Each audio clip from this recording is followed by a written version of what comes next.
Now let's check in with Paul Higgins with the latest on Skimboards in Coach's Corner.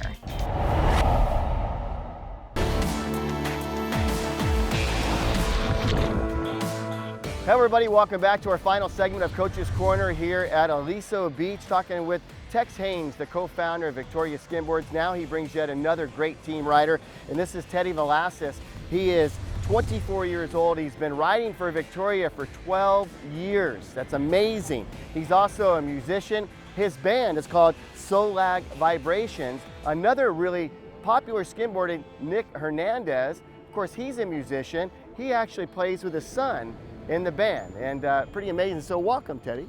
Welcome, thank you. You know, why am I drawing a blank on Nick's band? Common sense. Common sense. I listen to it all the time. Cannot believe I just draw a blank on that. But so you're a musician, you ride. That's a pretty good lifestyle. It's amazing. I think being a musician helps you with your timing as far as skimboarding so much more than anything. And any kind of board sport, like being in the right place at the right time and just knowing that makes total when sense. to hit it. Tempo of the wave, right? Yeah. How about that? I don't like it. Well, you know, Tex, you just said something about when he sat down, he rides an extra large board. Can you talk about that? Most riders will ride a small board. Like surfers, they tend to emulate the pros and ride a really tiny board that hardly gets into the wave. Skimming is the same way. Teddy's figured out that if you get a larger board, you'll get further out, get bigger waves. You just have to move your foot back on the tail. And none of the other riders really seem to follow that, which is a real opportunity for this guy. He kills it. Teddy, you got to have some power to do that. Tell me about that. Yeah, just you know, as far as how much you run, you're gonna catch it. Like, I got a bigger board because I was not getting the wave, and I was like, what the heck is going on? But yeah, you have to have a lot more power, and you got to be strong and run as fast as you can, and pretty much just be determined to get the wave and have all the right equipment, the board, and Determined. Determined. Yeah. 12 years he's been with you. That's a long time. It is a long time. How has he changed in those 12 years? I say I love you, man, all the time now. And that's because of this guy. I love you, man. I love you, man. He's passed that on. He has. And we talked about it last week. When one of his competitors turns to him and says, take this wave, we'll know he has succeeded. Yeah. That's pretty amazing. I mean, it's really a bro sport. It is. You know, it's a family. brotherhood, right? Yeah. And not to exclude the women, there's some great girls that are skimming too. We're not showing them, on the show today, but you've got it's a great lady sport. It is. It's awesome. And a huge opportunity for women because it's still relatively small. Yeah. Your thoughts about why Laguna is so good for skimboarding? I mean, it's obvious to people that come here and see it, but you don't do this in San Clemente or Newport.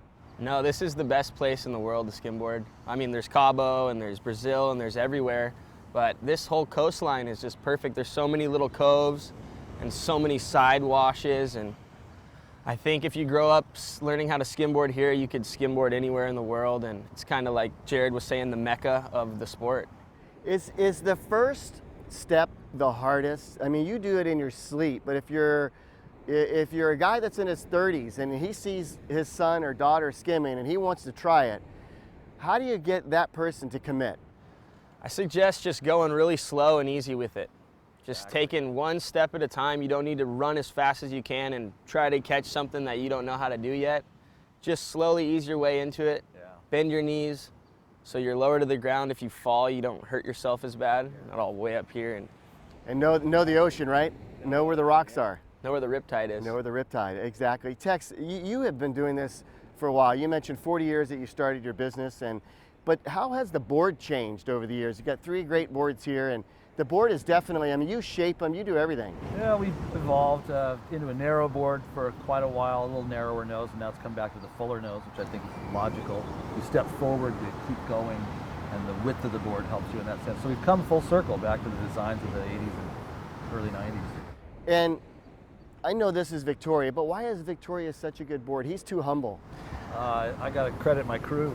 I have a bunch of guys that's been around for about 20 years, and they're really good craftsmen. Okay, so that's your answer. What's his answer? I think because they actually still make wooden skimboards. Yeah. And I love to not compete, but I love to skimboard on a wooden skimboard for free and fun.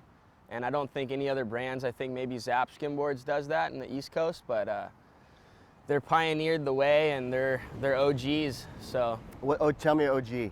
They're just ocean grown. They're right here, and They got the good vibes. Teddy, 12 years you've been doing this, and obviously you've been doing it longer than 12 because you've been a team rider for 12. When you're 8 years old or whatever and you pick up a skimboard, what makes that thing just contagious? Just ditching school and running to the beach every day. Just staying out of trouble. All your friends. I mean, it was hard to run away from it here because everybody did it. So we just kind of just jumped on the bandwagon.